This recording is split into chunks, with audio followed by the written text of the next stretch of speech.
peace. Where passion is, peace is not. Where peace is, passion is not. To know this is to master the first letter in the divine language of perfect deeds. To know that passion and peace cannot dwell together is to be well prepared to renounce the lesser and embrace the greater. Men pray for peace, yet cling to passion. They foster strife, yet pray for heavenly rest. This is ignorance, profound spiritual ignorance. It is not to know the first letter in the alphabet of things divine. Hatred and love, strife and peace, cannot dwell together in the same heart. Where one is admitted as a welcome guest, the other will be turned away as an unwelcome stranger. He who despises another will be despised by others. He who opposes his fellow man will himself be resisted.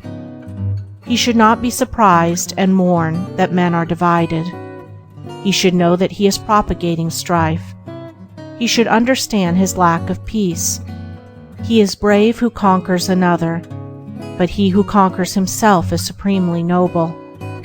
He who is victorious over another may, in turn, be defeated, but he who overcomes himself will never be subdued. By the way of self-conquest is perfect peace achieved. Man cannot understand it, cannot approach it, until he sees the supreme necessity of turning away from the fierce fighting of all things without, and entering the noble warfare against evils within. He who has realized that the enemy of the world is within and not without, that his ungoverned thoughts are the source of confusion and strife, that his own unchastened desires are the violators of his peace, and of the peace of the world, such a man is already on the saintly way. If a man has conquered lust and anger, hatred and pride, selfishness and greed, he has conquered the world. He has slain the enemies of peace, and peace remains with him. Peace does not fight. It is not partisan. It has no blatant voice.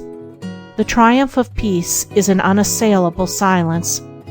He who is overcome by force is not thereby overcome in his heart. He may be a greater enemy than before, but he who is overcome by the spirit of peace is thereby changed at heart. He that was an enemy has become a friend. Force and strife work upon the passions and fears, but love and peace reach and reform the heart. The pure-hearted and wise have peace in their hearts. It enters into their actions. They apply it in their lives. It is more powerful than strife. It conquers where force would fail. Its wings shield the righteous.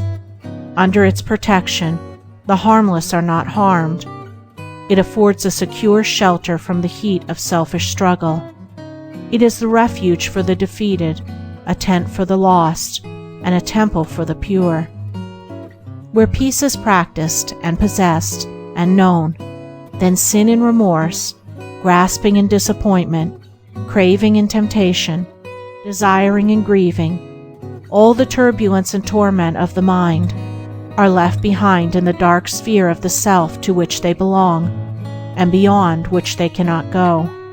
Beyond where these dark shadows move, the radiant plains of divine beatitude bask in eternal light, and to these, the traveler on the high and holy way comes in due time. From the blinding swamps of passion, through the thorny forests of many vanities, across the arid deserts of doubt and despair, he travels on, not turning back nor straying from his course.